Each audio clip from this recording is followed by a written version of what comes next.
Dobrý deň, vitajte pri našom podcaste o ľahko pochopiteľnej a intuitívne hmatateľnej logike bojových umení.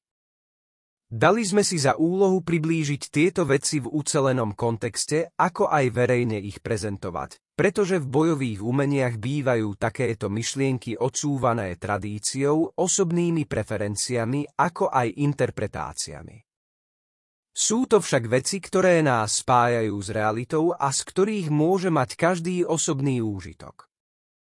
Pri tom všetkom je dôležité pochopiť, že keď robíte fyzické cvičenie, fyzický pocit rezonuje s tým, čo ste pochopili aj mentálne, čo vás táto logika učí. To znamená, že musí existovať súlad. Ak v určitom okamihu už túto súdržnosť necítite, musíte sa pozrieť na to, ako túto súdržnosť môžete vytvoriť.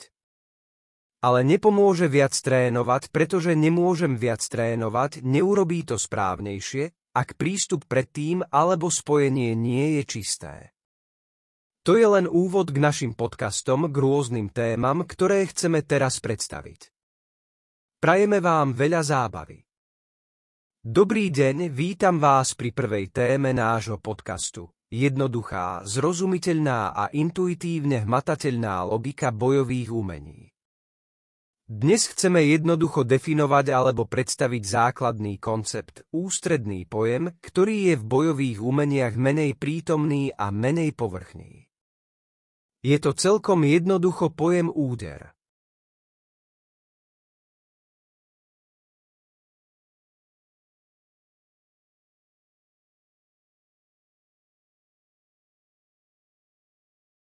Tento pojem je známy každému, kto cvičí bojové umenia, ako aj tým, ktorí bojové umenia necvičia.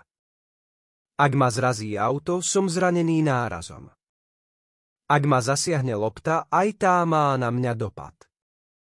Ak je lopta ľahká, mäkká, má menší dopad. Ak je lopta tvrdá, napríklad medicimbal, dopad je väčší a automaticky sa viac bojím. Už vopred, pretože viem, možno zo skúseností z telesnej výchovy, že takáto hmota s príslušným zrýchlením má väčší dopad a viac bolí. Problém je len v tom, že to nevidíme. Ak pred nami stojí človek a začne nás udierať alebo udiera naším smerom, nevidíme, aký veľký náraz vyvinie, keď sa s tou pesťou dostaneme do kontaktu. Vizuálne nevidíme nárazy. Preto je jednoducho dôležité najprv prijať tento koncept a veľmi jednoduchým cvičením na to je, že stačí vziať 5-kilogramovú medicimbalovú loptu, postaviť sa navzájom s partnerom asi 1 až 1,5 metra od seba. Čím bližšie, tým lepšie. Samozrejme, nie príliš blízko. Držte loptu naozaj pripravenú na vystrelenie pred hrudníkom tak, aby ste túto loptu mohli vystreliť z oblasti hrudníka, zo stredu tela, hornej časti tela, smerom k partnerovi. Najprv to robte jemne a potom s plnou silou.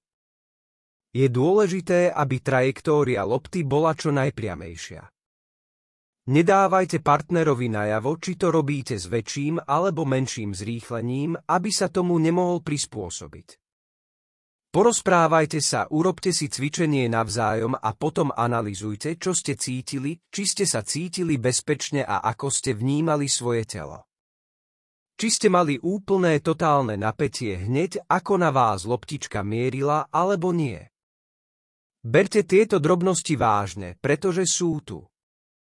Toto cvičenie je jedným z cvičení, ktoré robíme s každým nováčikom, aby bol tento koncept dopadu jasný od začiatku. Pretože práve o tom sebaobrana v skutočnosti je.